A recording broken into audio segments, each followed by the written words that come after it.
你多久没有睡一场好觉了呢？我们需要睡觉，更需要一场有品质的睡眠。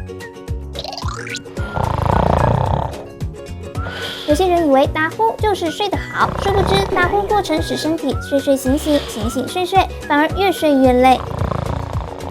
而枕边人的打呼声震天响，噪音就会干扰睡眠品质，更大大的影响生活作息。长此以往，那还得了？想给自己一场有品质的睡眠吗？快来认识九明诊所的止鼾疗程吧！